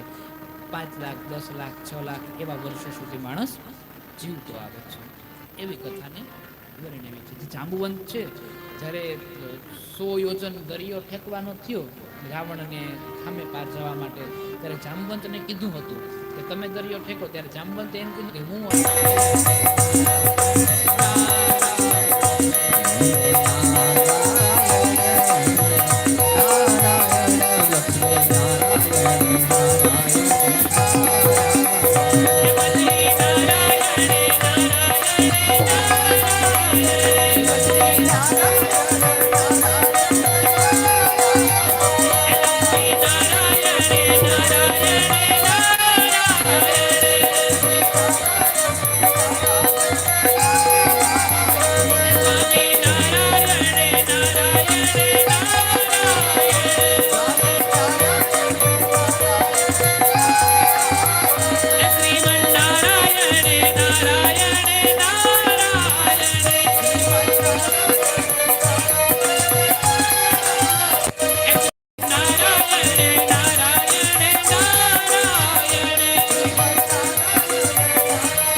આવી પવિત્ર કથા છે, પવિત્ર અને દિવ્ય લીલા છે. નારદના મનમાં એમ થયું, તપ કરો, તપ કરીને ના કામદેવ ઉપર વિજય પ્રાપ્ત કરે. નારદ ત્યાંથી આગળની જે પવિત્ર કથાઓ છે એ આ તો આપ શું જાણો છો. મેં કામને જીતો, મેં કામને જીતો, મેં કામને જીતો, મેં કામને જીતો, એમ કરતા કરતા કરતા કરતા નારદ ગયા છે શિવલોક. ભગવાન શિવજી કહે છે કે નારદ, ધ્યાન રાખો, તમે જે ભક્તિ કરો છો એ ભક્તિ ક્યારેય કોઈને કહેવાય નહીં. ભક્તિ જેટલી ગુપ્ત રહે એટલું વધારે સારું. અને એટલે જ ભગવાન આપણે જ્યારે માળા કરતા હોઈએ છીએ ને, ત્યારે એ માળાને આપણે ઢાંકીને કરતા હોઈએ છીએ.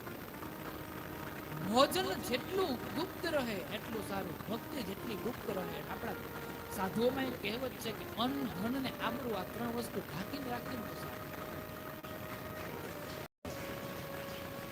ભક્તિ જ્યારે માણસ કરે ત્યારે ગુપ્ત રાખે છે. ભોજન કરવા જ્યારે માણસ બેસે છે ત્યારે આસપાસમાં કોઈ ઊભું હોય ને માથે નજર રાખીને કહી દો એટલે તો બાળકને જ્યારે સ્તનપાન કરાવતી હોય છે ને માતા, ત્યારે એના મુખ ઉપર સાડીનો છેડો ઢાંકી દે છે. એક પવિત્રતાની દ્રષ્ટિએ તો ખરું જ ઢાંકી જ દે છે, પણ એ અનાજ ઉપર કોઈની ખરાબ, ભગવાન દ્રષ્ટિ છે ને બહુ ખરાબ છે, અનાજ ઉપર કોઈની ખરાબ દ્રષ્ટિ ન પડે એટલા માટે એક આબરૂને કાયમ, અનાજના કાયમ. ભક્તિ જેટલી ગુપ્ત એટલું વધારે સારું. માણસના જીવનમાં બે વસ્તુ માણસે બહુ યાદ રાખવું જોઈએ. એક માણસની ભક્તિ પાકે ત્યારે મૌન રહેવું જોઈએ, અને એક માણસની ઉંમર પાકે ત્યારે માણસ મૌન રહેવું જોઈએ. જ્યારે માણસ ઉંમર પાકે છે ને ત્યારે માણસ મૌન રહે ને એના ઘરમાં શાંતિ રહે છે ને, એનું કોઈ વર્ણન નથી. આ બે વસ્તુ માણસો બહુ યાદ રાખે. મારે રોજ મને કે ગમે થાય, ગમે દુનિયા ઊંધી પછડાય કે સીધી પછડાય, મારે 5 માળા તો કરવી પડે. હું કરું ગમે થાય. પણ કહેવાનું શું જરૂર છે? તું કરી, તારા હાટું કરે છે. પેલું નથી, એક મહાત્માએ એના શિષ્યને એમ કીધું કે ગરમ દૂધ લઈ આવ, અને જેવું ગરમ દૂધ લઈ આવ્યા એવું આમ અડા ભેગું કે ધપતા હે, પણ તઈ ધીરા રહ્યો ને. તમે કીધું ને અમે લઈ આવ્યા છે, કે અમે તો હાર નથી.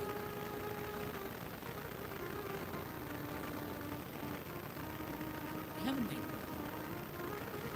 ભક્તિ કોક માટે નથી થતી, આપણી માટે. આવી પવિત્ર કથાને સમજાવી છે. શિવલોકમાં ગયા, શિવજીએ ભગવાન વિષ્ણુને કીધું છે કે નહીં વિષ્ણુ આવું કાર્ય નહીં લખ. શિવજીએ ભગવાન નારદજીને કીધું છે કે નારદજી મૌન રહો. પણ નારદજી આ તો શું કીધું, નારદજીને ચોકલી તો ફૂલે કે જેવી કામદેવ નથી તો કામદેવ. નારદજીને ત્યાં ગયા, સમજાયું નહીં. વિષ્ણુ લોકમાં ગયા. હે તાત નારદો, વિષ્ણુ લોકમાં આવતાની સાથે જ નારદજીને કીધું છે કે આવો પિતા નારદ, આવો જોજો ભક્તિનો પ્રભાવ કેવો છે. નારદને પિતા કહીને બોલાવ્યા છે, પિતાનું સ્થાન. અને વિષ્ણુજીએ થોડા વખાણ કર્યા છે. નારદને કીધું, વિષ્ણુને કીધું નારદને કે મેં કામને જીતો. પવિત્ર આ કથા, પવિત્ર આ લીલા, પવિત્ર દિવ્ય આ ચર્ચા. સભામાં સુંદર દર્શન થયા છે. ત્યાંથી નારદ ચાલતા ગયા. કથા પ્રચલિત છે એટલે એમાં વધારે ઉતરતા નથી, સંક્ષિપ્તમાં કથાને કરીએ છીએ. આગળ જાય છે, શિલનિધિ નામનું એક નગર આવે છે. શિલનિધિની દીકરી વિશ્વમોહિની હોય છે. નારદનું મન એ વિશ્વમોહિનીમાં મોહિત થાય છે. નારદનું મન જે એમ કહેતું હતું મેં કામને જીતો, એ નારદ વિશ્વમોહિને પરણવા માટે તૈયાર. ફરી વિષ્ણુ લોકમાં ગયા, વિષ્ણુ ભગવાન પાસે ગયા. ભગવાન વિષ્ણુ પાસે જઈને ભગવાન વિષ્ણુને કહેવા લાગ્યા છે કે હે ભગવાન વિષ્ણુ, મને રૂપ આપો. સ્વરૂપ માગે છે પણ હરિરૂપ કીધું. હરિ એટલે વાંદરો. રૂપ માગે છે, સ્વરૂપ માગતા ભૂલી જાય છે. ભગવાન હરિરૂપ આપે છે, હરિનું રૂપ આપે છે, વાનરનું રૂપ મળે છે. નારદજી ચહેરાને જોતા નથી, સીધા જગ્યાએ વયા જાય છે. અને કહેવાય છે કે વિશ્વમોહિનીનો સ્વયંવર જ્યાં હતો ને એ સ્વયંવરની હરોળમાં નારદ બેઠા હતા ને એ આ વાત એ વાતને સાબિત કરે. કોનો સંગ કરવો ને એ આપણે વિચારવાનું છે. બ્રાહ્મણોના ટોળામાં જઈને બેસીએ ને તો આપણી ગણતરી પણ જ્ઞાનીઓમાં થાય, અને અજ્ઞાનીઓના ટોળામાં બેસીએ ને તો આપણી ગણતરી જ્ઞાની હોવા છતાં જ્ઞાની સે જ્ઞાની મિલે તો પછી કરે જ્ઞાન કી બાત, ને ગધે સે ગધા મિલે પછી કરે લાતમ લામ. એટલે કોનો સંગ કરવો એ આપણે વિચાર. પવિત્ર અને દિવ્ય કથા.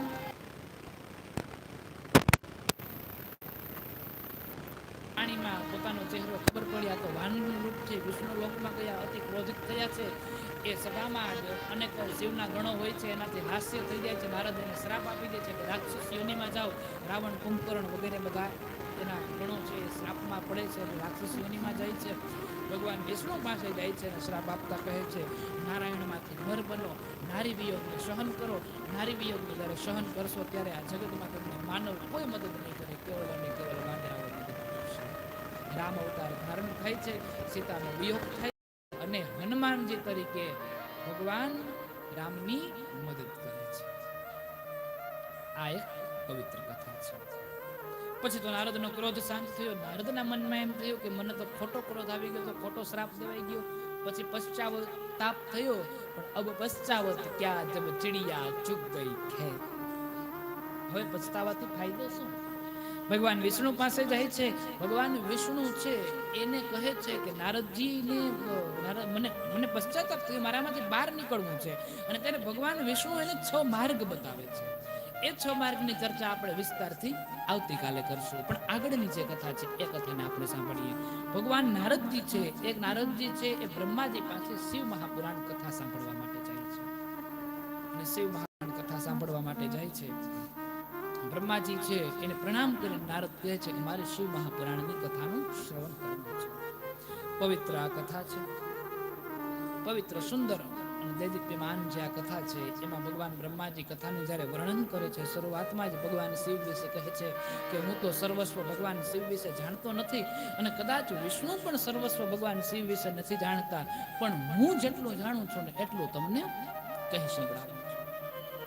હે નારદ સાંભળો, આ ધરતી ઉપર જ્યારે ગગન નહોતું, આકાશ નહોતો, આ ધરતી નહોતા, પૃથ્વી નહોતી, આ પહાડો નહીં, ઝરણાઓ નહીં, વૃક્ષો નહીં, નદીઓ નહીં, તળાવો નહીં, સૂર્ય નહીં, ચંદ્ર નહીં, આકાશ નહીં, પૃથ્વી નહીં, માનવ નહીં, દાનવ નહીં, રાક્ષસ નહીં, દેવ નહીં, દૈત્ય નહીં, પાણી નહીં, જળ નહીં, વાયુ નહીં, પવન નહીં, હવા નહીં, ગગન નહીં, આકાશ નહીં, રાક્ષસો નહીં, આ ધરતી ઉપર જ્યારે કાંઈ નહોતું અને કેવળ અને કેવળ અંધકાર અંધકાર અંધકાર અંધકાર અને અંધકાર છવાયો. અને ત્યારે ભગવાન નારદજીને ભગવાન બ્રહ્માજી કહે છે કે મને વિશ્વાસ છે કે એ આ પૃથ્વી ઉપર એવું કંઈક એક એવું તત્વ હતું. અને એ તત્વ કોણ હતું? તો કે એ તત્વ એ જ બીજું કોઈ નહીં, એ જ સ્વયં બોલીએ હર હર મહાદેવ, બોલીએ કાશી વિશ્વનાથ મહાદેવ.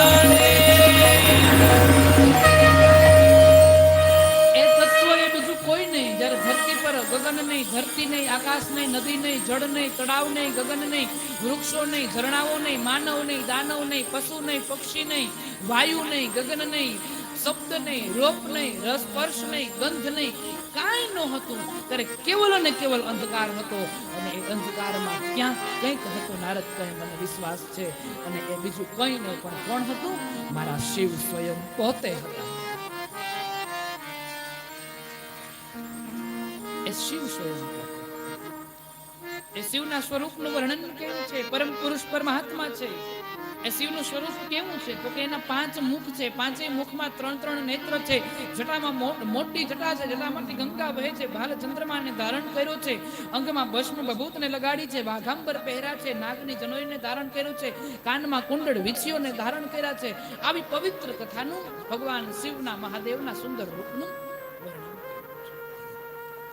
એ શિવ દ્વારા એક શક્તિની ઉત્પત્તિ કરવામાં આવી છે, અને એ જ શક્તિ એ આપણા સૌની માતા, એટલે બોલીએ કુલદેવી માતકી જય, આદ્ય શક્તિ માતકી જય.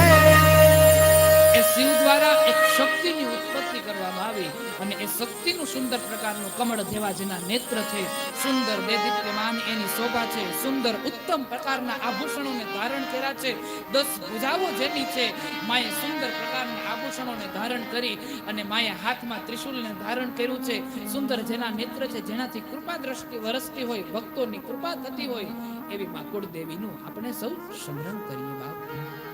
આવી પવિત્ર કથા છે, આવી પવિત્ર અને દિવ્ય અને લીલા છે.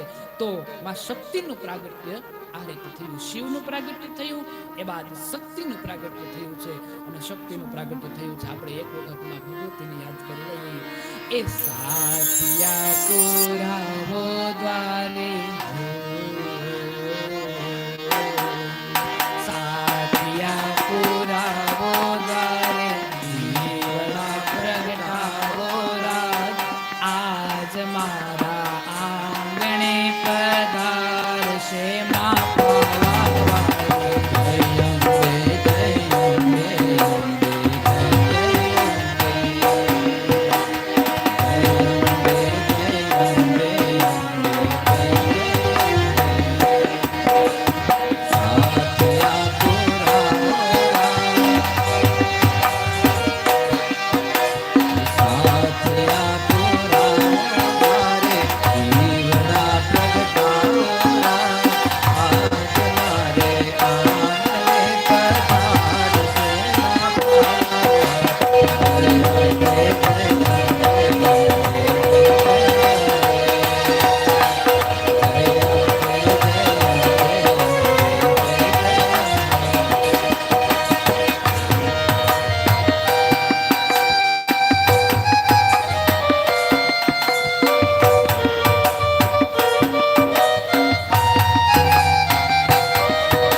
વિશ્રામ આપીએ છીએ.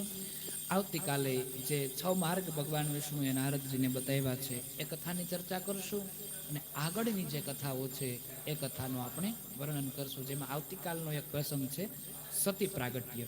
સતીમાનું પ્રાગટ્ય કઈ રીતે થાય છે એ કથાનું આપણે વર્ણન કરશું. આવી પવિત્ર અને દિવ્ય કથાને આપણે અહીંયા વિશ્રામ આપીએ છીએ.